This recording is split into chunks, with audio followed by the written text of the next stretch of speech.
वाकई में मंथन हुआ, मंथन करके निकला अमृत, पीकर अमृत मन तृप्त हुआ, जाना पहचाना मैंने ये, अब क्या पहचाना ये बताने के लिए आ रही हैं ऑस्ट्रेलिया से ही सुमन जैन जी। आप आगरा, प्रेम नगरी आगरा में पली बड़ी हैं, बहुत उत्कृष्ट कवित्री हैं और आपका इतना साथ और प्यार मिलता है, मतलब जब भी उनसे कहिए तो वो हमेशा तैयार रहती हैं साथ देने के लिए। बहुत सुंदर भजन गाती हैं, गीत कविताएं, आपका मुझे कुछ पढ़ने की जरूरत नहीं पड़ती सुमन जी, सब रटा हुआ है। वाकई में आपको पाकर हम धन्य हैं। तो देखते हैं आज आपकी पुस्तक से कौन सा खजाना पुस्तक के लिए निकलता है। बहुत सम्मान से मैं आपको आमंत्रित करती हूँ, आपका स्वागत है। बहुत बहुत धन्यवाद, बहुत बहुत। और सबसे बड़ा धन्यवाद मीनाक्षी जी को जिन्होंने मुझे जगा दिया, वरना मैं तो हमेशा की तरह 10:30 बजे की इंतजार में बैठी थी।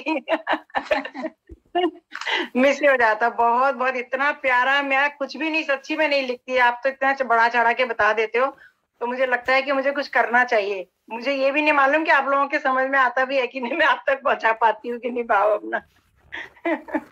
बिल्कुल बिल्कुल, आपका स्वागत है जी। बिल्कुल, किताब के लिए मैंने थोड़ा सा लिखा है। पहले तो उसका शाब्दिक अर्थ बताऊंगी, जैसा मेरी आदत है, हर चीज का अपना शाब्दिक अर्थ परिभाषा बना लेती हूँ। और ये जो किताब का जो कुछ भी मैटर लिखा है वो मेरी अपनी जिंदगी से उसका दृष्टांत लिया है। ये किताब एक जैसे मेरी जिंदगी ऐसे। तो पहले तो शाब्दिक अर्थ है उसका, किताब के जो भी अल्फाबेट मतलब अक्षर हैं, ई क त आ ब, तो इनको मिला के बनता है इनाम में मिली किस्मत की तहरीर से बुनियादी आशाएं। क्योंकि हर किताब या कोई भी गजल गीत हम लोग अपनी पसंद से ही पढ़ना चाहते हैं, हम लोग अपने आप को उसमें देखना चाहते हैं। हम देखते हैं कि हमको जो अच्छा लगता है और उससे हम एक साथ हो पाते हैं, तो हमारे को वही अच्छा लगता है। तो अभी किताब है, किताब क्या है, सिर्फ कोरे पन्ने होते हैं। मेरी आवाज आ रही है ना ठीक से? ये आपकी जी सुमन जी, एकदम बढ़िया, एकदम बढ़िया, क्रिस्पी आवाज आ रही है आपकी। अभी खाना खा के चुके हैं।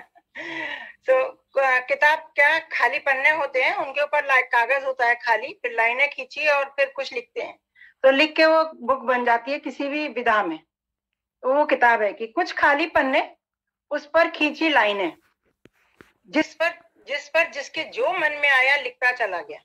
ठीक मेरी जिंदगी की तरह, ठीक मेरी जिंदगी की माफिक कोरे पन्नों सी कुछ ठीक ठाक लिखने का इरादा हुआ करता था। अपनी जिंदगी को बनाने का कुछ ठीक ठाक लिखने का इरादा हुआ करता था। जिंदगी के आखिरी पड़ाव तक आते आते एक उपन्यास का रूप गढ़ ही लेती। तब एक सुंदर सा जिल्द चढ़ा किताब की शक्ल में किसी पुस्तकालय में शायद जगह मिल जाती। फिर जब कोई ढूंढती निगाहें, टटोलती उंगलियां मेरे पास तक आए और उसकी धड़कनें बढ़ जाएं, थोड़ा सा सुकून मुझे मिले, फिर मुझे निकाल कर बैठे और अपने से तादाद में स्थापित कर मुझे पढ़ने की कोशिश करे।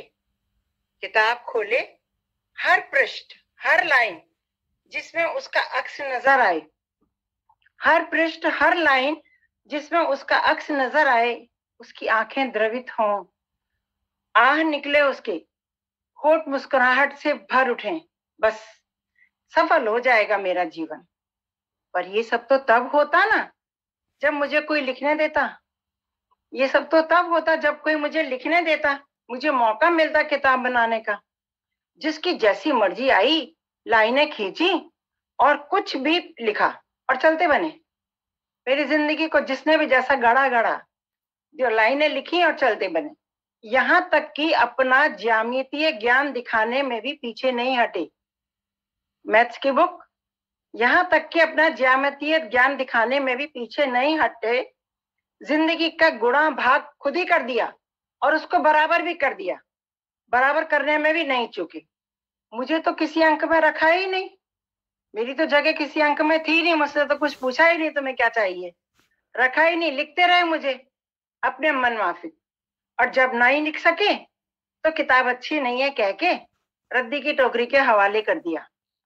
जब नहीं लिख सके तब किताब अच्छी नहीं है कह के रद्दी की टोकरी के हवाले कर दिया। अब उन्हें कौन समझाए कि उन्हीं की भाषा, उन्हीं का ज्ञान, यहाँ तक कि स्याही भी उन्हीं की थी। बच्चे को तो माँ बाप या बड़े बड़े लोग ही सभी लोग बड़ा बनाते हैं ना, उन्हीं का ज्ञान होता है, उन्हीं की शिक्षा होती है सारी बच्चे को बड़ा करने में। तो उन कौन समझाए उन्हें कि उन्हीं की भाषा, उन्हीं का ज्ञान, यहाँ तक कि स्याही भी उन्हीं की थी, फिर क्यों ना समझ में आया। शायद वो मेरे वजूद, शायद वो खुद इतने खोखले थे कि खुद को ही अपने को परिभाषित नहीं कर सके, तो मुझे मेरे वजूद को क्या निहारते हो, क्या निखारते। शायद वो खुद ही इतने खोखले थे कि खुद को ही परिभाषित नहीं कर सके, तो मेरे वजूद को तो क्या निखारते। बस 4 लाइनें लिखी और किताब बंद कर दी। अब मेरी बारी है। अब उन लाइनों की 4 दीवारी से बाहर निकल मैं अपने वजूद को तराशती हुई उसमें इंद्रधनुषी रंगों को भरने की चेष्टा में लगी हूँ।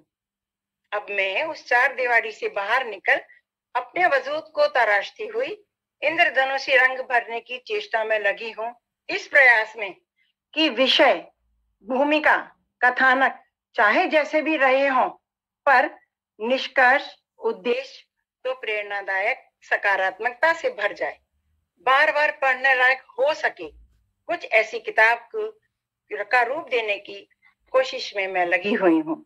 तो अंतिम 4 लाइनें हैं कि कोशिशें 1000 थी इबारत को बुनियाद देने की। कोशिशें 1000 की इबारत को बुनियाद देने की, लचर उपदेश ढकोसलों रूढ़िवादिता से बचाने की, पर संस्कारों की वेदी पर बलि चढ़ी जिंदगी, आज बनी है जरूरत एक हंसती मुस्कुराती शक्ल किताब की। आज बनी है जरूरत एक हंसती मुस्कुराती शक्ल किताब की। शुक्रिया। बहुत बढ़िया, बहुत ही बढ़िया। Thank you. बहुत शानदार, बहुत शानदार, बहुत अच्छी बात। मुझे नहीं मालूम, मैंने जो लिखा वो आपको दे दिया। मुझे तो सुमन जी जो आपकी कविता से समझ में आया वो ये आया, पुस्तक चंद पन्नों की एक फाइल नहीं, किसी की पूरी जिंदगी का अनुभव है। हंसी है, खुशी है, दर्द है, इसमें खोना पाना सब कुछ इसमें संभव है। तो मैंने तो यही जाना आपकी कविता सुन के कि बहुत कुछ है इसके अंदर और बहुत बड़ी पुस्तक है जिससे लिखते जाइए, कम नहीं होता। तो इन्हीं अपने